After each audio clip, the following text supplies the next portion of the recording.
Hello नमस्कार, स्वागत है आपका अपने यूट्यूब चैनल स्टडी मटेरियल में। आज हम स्टडी करेंगे वेस्टर्न आर्ट के अंतर्गत पुनर्जागरण काल की।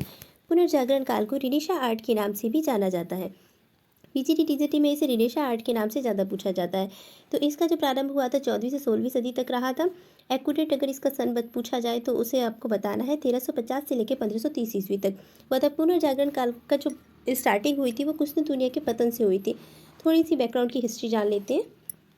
कुस्तुनतुनिया का पतन जो हुआ था 1553 ईस्वी में हुआ था। और यहाँ के पतन के बाद यहाँ के जितने भी कलाकार थे वो इधर उधर देशों में बिखर गए।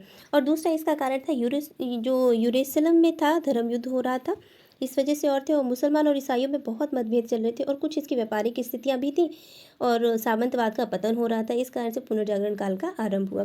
चलिए नेक्स्ट पढ़ते हैं हम। जो पुनर्जागरण काल है ये सबसे ज़्यादा कहाँ फैला, तो ये इटली के अंदर इसका प्रारंभ हुआ था। इटली के अंदर सबसे ज़्यादा था फ्लोरोसिस में। फिर ये फ्लोरोसिस से निकलकर वेनिस, जर्मनी, स्पेन और हॉलैंड पर भी पहुंचा। इसके जो पार्ट है इसके तीन, एक तो है प्रोटो रिनेशा, एक है अर्ली रिनेशा और हाई रिनेशा। प्रोटो रिनेशा 14वीं सदी में आरंभ हुआ था, अर्ली रिनेशा 15वीं सदी में और हाई रिनेशा जो था वो चरम पुनरुत्थान ये जो था अंतिम 15वीं सदी और प्रारंभिक 16वीं सदी में हुआ था। प्रोटो रिनेशा के अंतर्गत जो इम्पोर्टेंट कलाकार है वो है जियोत्तो और सिम्बॉय। जियोत्तो इसे आपको याद रखना है, ये इम्पोर्टेंट कलाकार है। इन्हें पुनर्जागरण का प्रथम कलाकार माना जाता है और ये जो पुनर्जागरण और गोथिक कला के बीच की कड़ी भी इन्हें माना जाता है। अब नेक्स्ट चलते हैं अर्ली रिनेशा पे। अर्ली रिनेशा के अंतर्गत जो कलाकार है वो है फ्राइंजिल्को, मसाचियो, पाओलो उचेलो, सांद्रो बोत्तिचेली और बेरेशियो, घिरलैंडियो और पेरूजिनो। नेक्स्ट आते हैं हाई रिनेशा के अंतर्गत। इसमें से जो अर्ली रिनेशा के अंतर्गत है कोई कलाकार अभी तक लगभग नहीं पूछे गए हैं और एक दो हो सकते हैं, जो जैसे कि मसाचियो, ये थोड़ा इम्पोर्टेंट है, बाकी तो आप याद कर सकते हैं, कर लीजिए। आगे आते हैं हाई रिनेशा के अंतर्गत। इसके अंतर्गत है एक विंची, लियोनार्डो दा विंची और माइकल और रेफेल। लियोनार्डो दा विंची को आप सबसे बड़ा कलाकार है, इसे अच्छे से याद रखना है आपको, ये इंपॉर्टेंट है। किससे संबंधित है? ये हाई रिनेशा से। और हाई रिनेशा किससे संबंधित है? तो वो पुनर्जागरण काल से संबंधित है। और माइकल एंजेलो, इसे भी आपको याद रखना है। और राफेल ये सबसे छोटा कलाकार है और जो विंची था वो सबसे बड़ा कलाकार था। अब चलते हैं वेनिस की पुनर्जागरण काल के अंतर्गत। तो वेनिस के पुनर्जागरण काल के अंतर्गत भी ज़्यादा कुछ इंपॉर्टेंट बातें नहीं है, इसके कुछ ही इम्पोर्टेंट है, जैसे कि इसके जो कलाकार हैं, एक है जॉर्जियन कलाकार टिशियन और कॉरिजियो, पाउलो वेरिनिस और तिनतेरिया। इसमें जो है जॉर्जियन कलाकार पूछ लिया जाता है, टिशियन पूछ लिया जाता है। सब आप याद करना चाहते हैं तो सभी याद कर सकते हैं। हाँ, एक कुछ छोटे छोटे इंपॉर्टेंट पॉइंट भी है। जो जॉन गुटबर्ग है इसने टाइपिंग मशीन का आविष्कार किया था, इसे याद रखना है आपको। जॉन गुटबर्ग ने क्या किया था? तो टाइपिंग मशीन का आविष्कार किया था। और विलियम गैक्टन ने प्रिंट प्रेस मशीन का। और कागज़ का विकास कहाँ हुआ था? तो चीन में विकास हुआ था। बस इतना ही। और हाँ, पुनर्जागरण का अग्रदूत किसे कहा जाता है? तो दांते को कहा जाता है। इसकी एक बुक थी, कौन सी बुक थी? तो इसकी इवाई कॉमेडी, ये इसकी बुक थी। मानवतावाद के संस्थापक जो है वो पेट्रॉक है।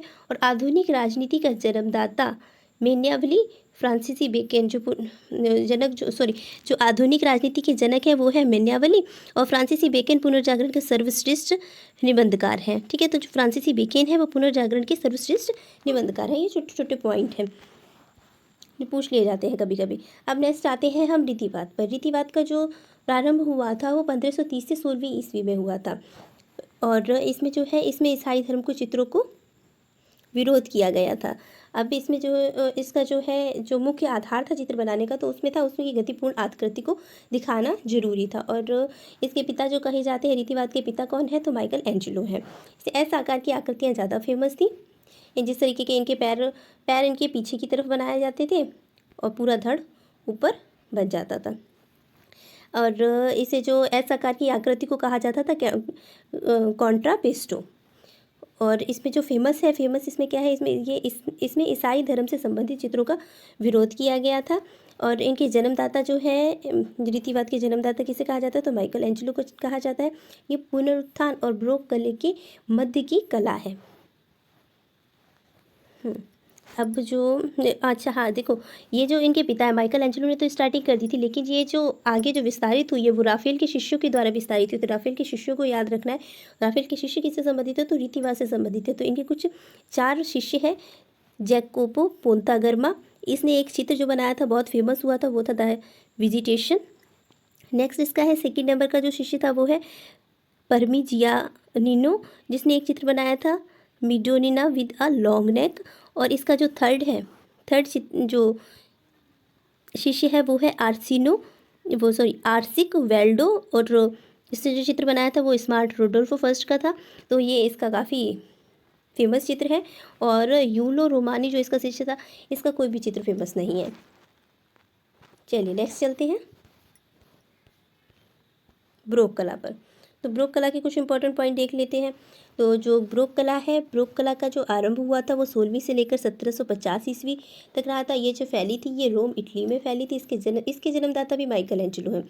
और इनके जो सर्वश्रेष्ठ कलाकार हैं वो है पीटर पॉल रूबेंस।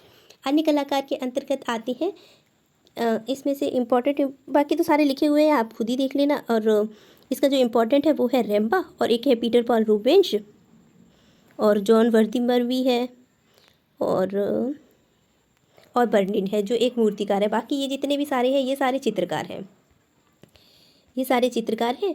और बाकी और सिर्फ जो बर्निन है ये इनमें से एक मूर्तिकार है बस। और इनकी जो विशेषताएं हैं, ब्रोक शैली की विशेषताएं, इसमें नाटकीय छायाचित्र बहुत बनाए जाते थे, मंच की सज्जा बनाई जाती थी, और फुब्बारों का दृश्य बहुत दिखाया जाता था। बस इसमें इतना ही इम्पोर्टेंट है।